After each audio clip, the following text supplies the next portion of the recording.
여러분들은 대화를 시작하시면요, 너무나 잘하고 싶다라는 욕구를 가지고 계세요.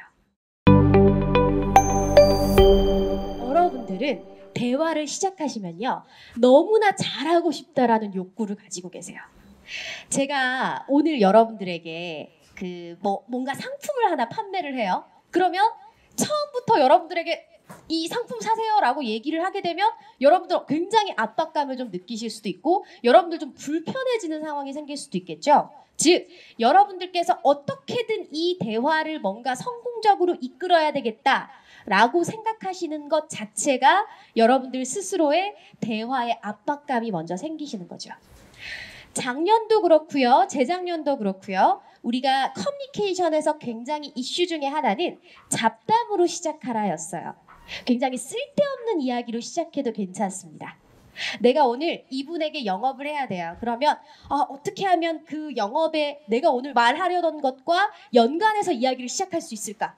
어떻게 하면 내 이야기대로 이렇게 쭉 이어갈 수 있을까? 라고 생각하면서 얘기를 하게 되면 굉장히 불편해지는 거죠. 그리고 듣는 사람도 압박감을 느끼게 되는 겁니다.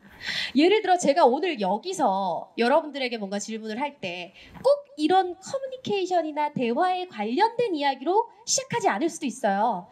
여러분 홍대 서점 많이 와보셨나요?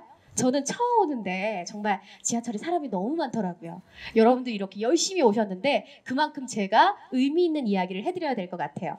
라든지 또는 여기 강아지가 있어요. 그럼 여러분들이 비즈니스나 대화의 상황에서 강아지 굉장히 예쁘네요. 혹시 강아지 좋아하세요? 라고도 얘기할 수 있는 부분인 거죠. 굳이 뭔가 내가 오늘 할 이야기의 목적을 가지고 이야기를 쭉 연결할 필요는 없어요. 잡담은 잡담에서 끝나도 괜찮습니다. 여러분이 꼭 뭔가 이 잡담을 연결해서 이야기하실 필요는 없다는 거죠. 그래서 첫 만남에서는 결국은 이 상황을 좀 더 부드럽게, 이 사람을 편안하게, 이 상황을 조금 더 이야기가 술술 이어갈 수 있게 풀어야 한다면 결국은 여러분들이 대화의 성공 욕구에 압박감을 버리는 것이 중요할 겁니다. 제가 교육을 하면서도 교육원을 운영하고 있을 때 제일 많이 하는 부분 중에 하나가 뭘까요, 여러분? 교육보다도 뭘 제일 많이 할까요? 상담을 제일 많이 하겠죠. 결국은 이분께서 여기에 수업에 참여를 하시느냐, 그렇지 않느냐의 부분일 텐데 예전에는 제가 그런 압박감이 굉장히 심했어요. 어떻게 하면 이 수업을 등록시킬 수 있을까? 어떻게 하면 내가 원하는 요구대로 할 수 있을까라는 것에 대한 압박감이 있었다면 그렇게 압박감이 있다면 상대방도 굉장히 불편해지고 제가 상담하는 시간도 되게 길어져요. 왜냐면 제가 막 너무 열정적으로 얘기를 하기 때문에. 근데 어느 순간부터 약간 한 걸음 좀 멀어서서 보기 시작했어요. 내가 너무 이거에 대해서 막 집중해서 막 등록 이런 거보다 약간은 내가 좀 떨어져서 이 상황을 좀 관찰을 했거든요. 그리고 제 스스로의 그런 부담감들을 좀 버리기 시작한 이후부터는 굉장히 좀 상담이 부드러워졌고 조금 수월해졌던 것 같습니다. 그래서 여러분들이 대화의 성공 욕구를 버리시는 것, 그 다음에 쓸데없는 대화로 시작하시는 것. 사실 쓸데없는 이야기거리는 굉장히 많아요. 근데 우리 주변의 것들부터 좀 활용해 보시면 좋을 것 같습니다. 자, 결국은 이러한 대화라는 것이 질문일 수도 있는데 여러분, 우리가 누군가 말을 하지 않는 사람들에게는 우리가 뭘 해야 될까요? 자연스럽게 질문을 해야 되겠죠. 그래서 이 사람의 답변을 끌어내야 되겠죠. 자, 그 질문에는요, 두 가지가 있습니다. 자, 폐쇄형 질문이라는 것이 있고 개방형 질문이라는 것이 있는데 폐쇄형 질문을 일명 우리는 닫힌 질문이라고 합니다. 닫힌 질문 같은 경우에는 상대방이 단답형밖에 이끌어낼 수 없어요. 그러면 예를 들어서 지하철 타고 오셨어요? 네. 이 아파트 근처에 사시나 봐요? 네. 음식 되게 맛있죠? 네. 이렇게 상대방이 단답형으로 대답을 이끌게 되면 그 다음부터 대화가 풀릴까요? 좀 어려울까요? 좀 풀릴 수도 있어요. 그래서 대화는 닫힌 질문부터 열린 질문까지 해주시면 좋아요. 그러니까 무조건 열린 질문이라고 한다면 상대방의 생각을 듣는 부분이겠죠. 제가 여러분에게 닫힌 질문으로 한번 질문을 해보면 여러분 대화가 어려우시죠?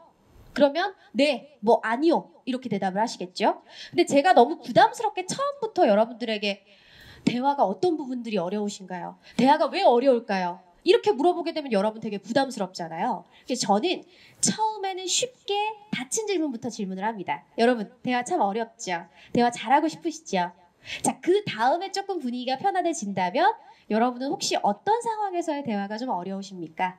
라고 조금 더 이 사람의 생각을 들을 수 있는 질문을 하게 되는 겁니다. 그래서 여러분들이 쓸데없는 대화를 시작하실 때 조금 이렇게 질문을 잘 활용해 주는 것도 하나의 팁이 될 수도 있을 것 같습니다. 자, 그 다음에 세 번째는요. 심리학적 용어로 피그말리온 효과라는 것이 있어요. 이게 뭐냐면 칭찬하고는 조금 다른 부분이에요. 즉, 누군가 나에게 관심을 가질수록 이 사람과 나와 대화가 긍정적인 방향으로 좀 흘러갈 수가 있습니다. 즉, 상대방이 관심을 나에게 준다라는 느낌이 들었을 때 이 사람은 훨씬 더 긍정적인 영향을 받게 되는 거죠. 근데 이 칭찬과 왜 다르다라고 얘기를 했냐면 제가 예를 들어서 우리 선생님하고 얘기를 할 때 선생님 오늘 뭔가 칭찬 같은 개념으로 얘기를 피그말리온 효과를 높인다면 선생님 오늘 옷이 되게 화려하신데요? 어디 좋은 데 가세요? 이렇게 물어보는 관심일 수도 있고요. 또는 오늘 잠을 잘 못 주무신 것 같아요. 어제 좀 피곤하셨어요? 라고 얘기하는 것도 사실 관심일 수도 있습니다. 이렇게 처음 만나는 사람에게도 우리가 관심을 가져보면 대화의 소재가 생깁니다. 여러분들 막 이렇게 생각이 들잖아요. 낯선 사람 만나면 무슨 얘기부터 시작해야 되지? 뭘 얘기를 해야 될까? 라고 고민을 하실 텐데 지금 앞에 있는 사람을 조금 유심히 보세요. 정말 이 사람이 오늘 입은 의상이 뭔가 색깔이 너무 예쁘다. 또는 이 사람이 안색이 지난번보다 조금 어둡다. 뭐 이런 부분들도 관심이 될 수 있거든요.